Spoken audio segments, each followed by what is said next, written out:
Would you please acknowledge? Sa pagpapatuloy ng pagdinig ng House Committee on Good Government and Public Accountability, lumalabas na hindi lang si Mary Grace Piatos ang questionable umunong pangalang nakapirma sa acknowledgement receipts ng Office of the Vice President. Ang isang resibo, pirmado ng isang Kokoy Villamin. Siya rin ang nakapirma sa isang resibo ng Department of Education, pero iba ang pirma sa dalawang AR. On the left side, with black ink, that's from the OVP. On the other side is from DepEd. Okay, pakibasa po yan, yung pangalan din po dyan sa DepEd. Parang parehas po, Mr. Chair. Parehas po, no? Yes, Mr. Chair. It's very obvious, Mr. Chair, na hindi lang po si Mary Grace Piatos ang nakita po nating questionable. Nakikita din po natin na may mga acknowledgement receipts, Mr. Chair, na pare-pareho yung pangalan, na magkakaiba yung date, na magkakaiba yung kanilang pirma, Mr. Chair. Pinuna rin ng mga mambabatas kung paano nakapag-disburse ang dating DepEd Special Disbursing Officer na si Edward Fajarda sa maraming lugar sa bansa sa loob lang ng isang araw noong February 21, 2023. Ayon kay Congressman Roy Gutierrez, noong February 21, 2023, isang araw matapos makapag-encash ng 37.5 million pesos si Fajarda, lumabas sa acknowledgement receipts na nakapag-disburse si Fajarda sa 7 magkakaibang lugar sa bansa. Malolos, Davao, San Francisco, Agusan del Sur, Makati City, Negros Oriental, Negros Occidental, and Davao City. In Pasig po na encash, and immediately the next day, he traveled to these 7 places and have these 7 ARs. Did this not raise a red flag of the impossibility of this occurring? Well, it does, sir. At ayon pa kay Congressman Roy Gutierrez, noong March 15, umabot sa 26 ang mga disbursement ni Fajarda sa magkakaibang lugar sa Luzon, Visayas at Mindanao. Attorney Camora, let's give him a helicopter. I don't think he'll do that in one day. So it really raises a question. How did SDO Fajardo certify and say that he personally disbursed this? Gusto ngayong paberipika ng Kamara sa Philippine Statistics Authority kung may mga tunay na tao ang nakapirma sa mga AR. Ire-refer din ito sa NBI at PNP para masuri ang mga pirma.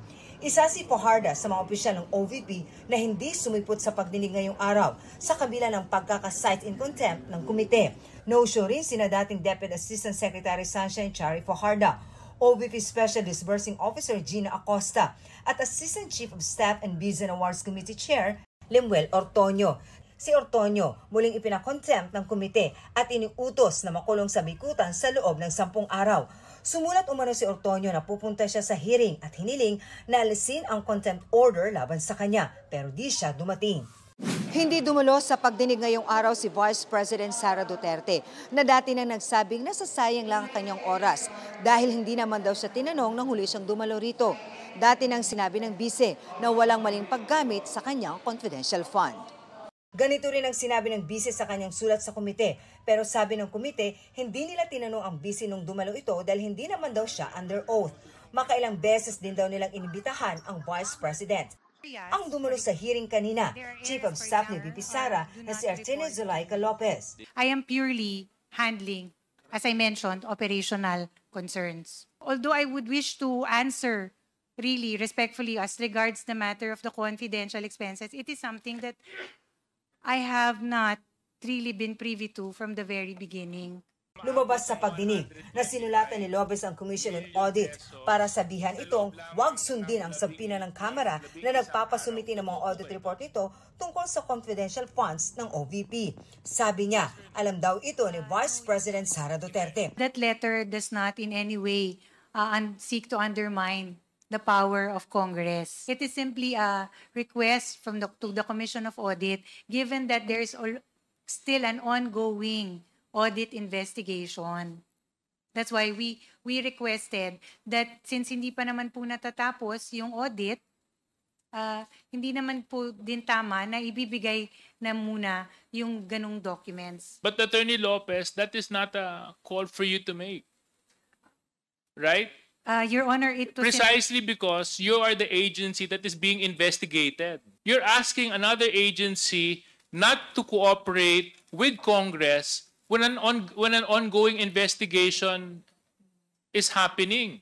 Cited in contempt si Lopez dahil dito. I truly apologize if there was something in that letter that slighted you on a personal note. It was not my intention, Your Honor. And I would like to request to the members of the Honorable Committee to lift that contempt order or to reconsider and grant my request, Your Honor, not to cite me in contempt. We will have the next meeting on November 25, Mr. Chair. So I move na until November 25. Which is on Monday. Yeah. May we request the Sergeant at Arms to arrange a room dito lang po sa vicinity ng House of Representative. Sa press conference kanina, tumanggi si VP Sara na magkomento kaugnay sa acknowledgement receipts na kine-question sa Kamara. Ayon sa bise, hindi pa niya nakikita ang mga sinasabing resibo. Hindi raw kasi dumaan sa kanya ang mga liquidation documents. Hindi na rin daw gagawa ng karagdagang sagot sa komite ang bise.